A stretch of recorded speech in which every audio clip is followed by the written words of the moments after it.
Tech by Tips.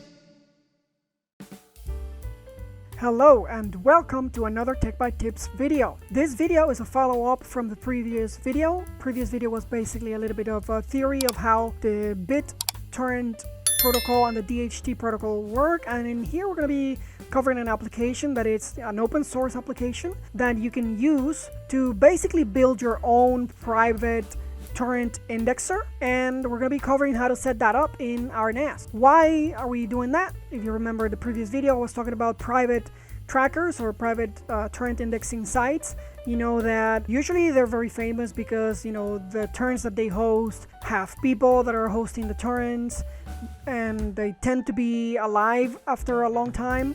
So that's one of the benefits of having private trackers. But the problem is, you know, you need to sometimes pay to get into the tracker, or you need to be invited by someone that is a member of that tracker. And you have several restrictions, like you need to make sure that you're sharing back to the community overall, so that you're not always pulling down and not giving back. So it's one of the restrictions. So you can find in a list here, for example, and most of the private trackers have a ratio applied to them, and you know they have a limit that you can download without contributing, but usually, you know, they implement a monetization way to either make money if you want to leech for free, or, you know, force you to share the content back. What about if you were able to create your own private tracker that you don't have to worry about sharing with people, that you can just scrape the DHT network for all the different turns that are out there? That's what we're going to be doing here. We're going to be using an application named BitMagnet, and that's basically a self-hosted BitTorrent indexer that crawls the DHT network and also classifies the information, and then it gives you a search engine with a user interface that you can use to basically find things. It has an API and you can use it with your R, so that works perfectly for us. And if we see here, it's been released 51 times. It's still on alpha, I believe, or beta, but there's a big community of people right now, 23 contributors, but they're actually working heavily on this. It's written mainly in Go and TypeScript. And if we go into this website here, it has basically information about this, and it says that here's a screenshot basically of how it looks. It scrapes the DHT network for the content, and it is able to pretty accurately classify things with movies, TV shows, music, books, software, games, adult content, and unknown content. So it's pretty good. I've seen it, I've used it, and I think it's very beneficial. And it allows you to just add it to your Prowlarr, and then your Rs can benefit from that. So definitely something good to have. Let's get to that. The first thing that I want to cover is that when you're running something like this, the application has to connect to the torrent network. So it'll be best to run this behind a VPN, so you don't get any like ISP issues by accident, where they think that you're downloading something that you're actually not downloading. So it's better to run this behind a VPN. That's the first thing that I want to point out. So in this setup, we're going to do a little project that is going to set up Gluton, and it's also going to set up BitMagnet application, but we're going to try to set up the database in a container too using Postgres. So for that, first of all, one of the things that I want to set up in here is that we need to create a network specific for this project, because the Postgres database sometimes is not accessible if you try to use a default network that the platform creates, and we're going to need to assign like an IP inside a network to our container. So that's what we're going to be doing for this. So the first thing, we're going to go into the network here. We're going to add a new network. I'm going to name it HTPC default, for example, because that's going to be the one I'm going to use. And then I'm going to say that I'm going to use the 172.20.0/16 IP range, and the gateway is going to be 172.20.0.1, and then I'm not going to use IPv6, so I'm just going to leave that as it is. And that's going to be all that I need to put for the creation of this network named HTPC default. So I'm going to apply this, and then that'll create that network in here, so that then I can use it in my configuration for this. So we have our network, everything's good, sounds correct. All right, and now we can go into the let's go into the file station, because we need to create a folder for this. So the first thing we're going to do is we're going to go into the projects, and in here we're going to create a BitMagnet folder, and in here where we're going to be putting our Docker Compose file. And then for the containers, I'm going to create a folder here for BitMagnet, and I already have Gluton here, so I'm going to go inside BitMagnet here to create another one for this instance. So I'm going to create a folder for Gluton, and I'm going to create a folder for Postgres, and I'm going to create a folder for BitMagnet, because those are the 3 containers that we're going to be having running in this. So that's what we need to have. And basically this is going to hold the configuration files for BitMagnet, the configuration files or the server list for Gluton, and then all our database stuff is going to be here. And now that we have created the folders, I'm going to go into the projects, and I'm going to create a new project here that I'm going to name BitMagnet, and I'm going to look for that path where I created a project for BitMagnet here, and I'm going to create a new Docker Compose file. For now, I'm going to leave it empty. We need the retail space, so I'm going to go next. Okay, I need to put something, so let me at least define this here. Let's put Watchtower here for a second. All right, so now we can next, don't start, done. And then I'm going to go here into BitMagnet, and I'm going to go to the YAML. I don't need this one here, so I'm going to delete that. And then we're going to be working with the configuration that we have to set up here for the different containers that we need. So the first thing that I'm going to do is I'm going to create a definition for the Gluton container. All right, so I've written the code. Let's quickly discuss what the code means. First thing is we're defining a container named Gluton that is going to be for our VPN connection, and that's how we're going to be routing our traffic. And in this case, I'm specifying that I'm going to be using the proper latest image of the Gluton container from Docker Hub. I'm going to name it Gluton. And I'm giving it network administrator privileges so that it can manage the VPN tunnel interface. And I'm defining that we're going to be using this specific VPN tunnel for that. So it's going to be devnet ton. Remember, if you get any issues with the devnet ton, I created a video that explains how to fix that in the channel, so you can go back to that. But in my case, that's already fixed, so we shouldn't have any problem. This interface should exist, and then it should be able to manage it and use it. And in here, we're specifying an extras hosts. In here, like I said, the database, sometimes you don't have access to it unless you specify a specific IP within the network that we have created previously. So in here, I'm defining that the service or the host named BitMagnet-Postgres is located in the IP 172.20.0200. So that's within the network that I have created before, so we should be able to always hit that IP and get access to the database whenever we're trying to get access to that. But remember, we're matching the IP to this name here. Now, remember on Gluton, when we're running our Qubit torrent and other stuff through it, we need to expose those applications through Gluton. So I have the ports here for the Qubit torrent application, and as an example, I have port 8080 being exported in 8080 in the NAS. And then for the Qubit torrent connection or TCP and UDP, I'm using 8999, and I'm exposing it directly in that same port. But now we need to add the BitMagnet ports so we can expose it. And the user interface is on 3333 in the container, but I'm going to expose it on 8077 in the NAS. And the connectivity for the torrent network is going to be 3334 on the same port on TCP and UDP. So that's how we expose the BitMagnet's ports here. And then I'm mounting the Gluton folder that I created previously into the /Gluton in the container so that we can store all the information related to Gluton here. And then I'm just specifying the usual environment variables, which is my time zone, and my user, which is the first administrator user that you create on the Synology NAS, and the group for that user. You have to make sure that you have the right one. I already uploaded a video that talks about that too.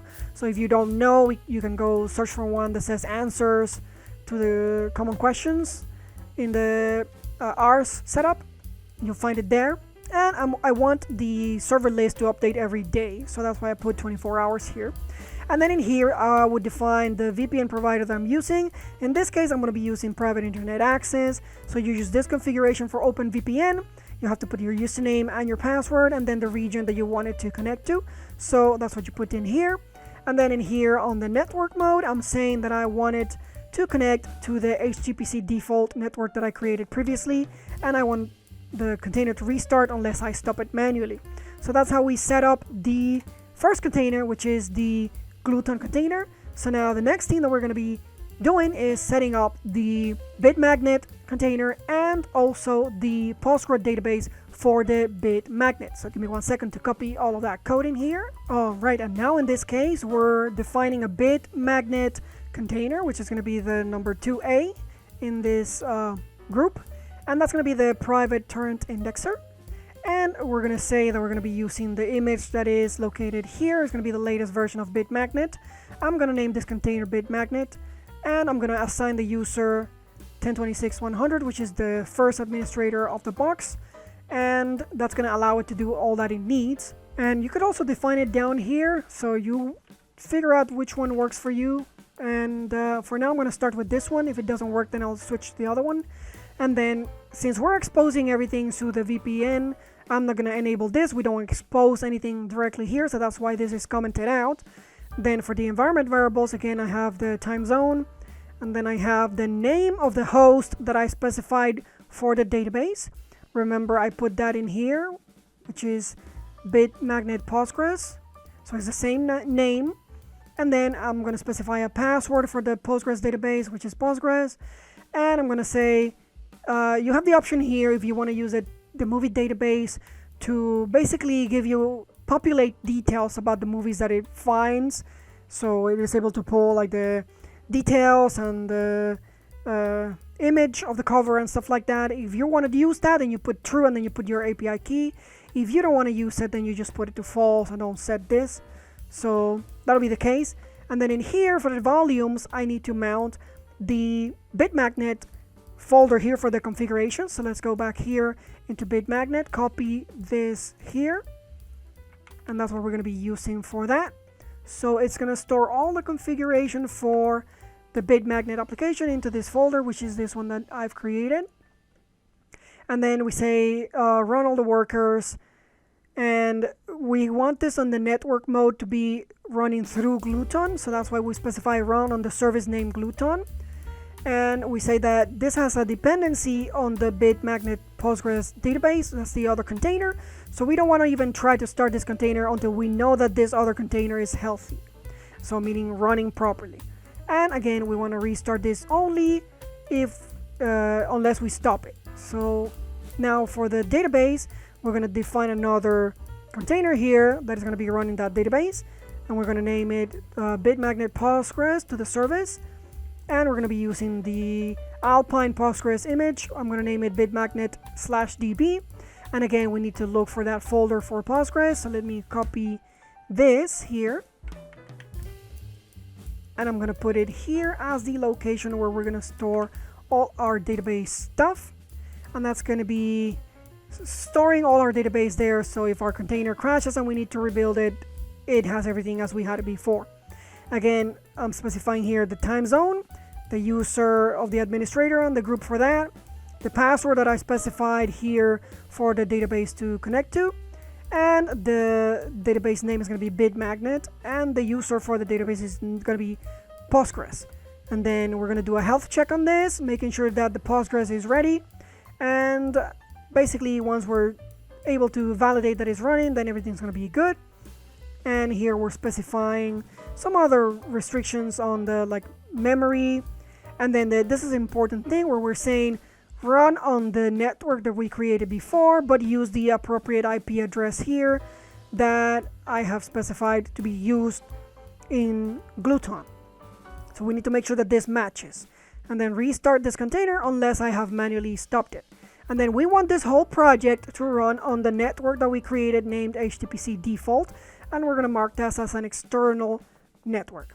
And that's going to be all that we need to run this project. So now we can go ahead and build it. So now we're going to wait for it to pull the images and get the containers running. So I'll be back when that is done. Alright, it was successful at building the project. As you can see here, It created Gluton, it created the database container, and then it waited for the database container to be working properly, and then it started BitMagnet and exited correctly, so we should be fine. Let's go into the containers real quickly here to make sure that everything is working, and here we go. Now everything is totally green, so that means that it is running properly. If I go into the Gluton logs, everything is working properly. It says that I was able to connect and everything is working well. If I go back in here and I check the database, then on the database I should be able to see here that the database is listening for connections, and that is working. It's ready to accept connections, so that's good. And then if we go back into the BitMagnet container, then we should see that it starts, and here we can see that it's applying and performing migrations, so that means that it is connecting to the database and preparing all the things that it needs to set that database up. So that is looking good here. It might take time, so we have to leave it working on setting up the database, and once that's ready, we should be able to then go into the IP of our NAS and then into port 8077, which is what I set up in here, and then we should be able to see the user interface of BitMagnet.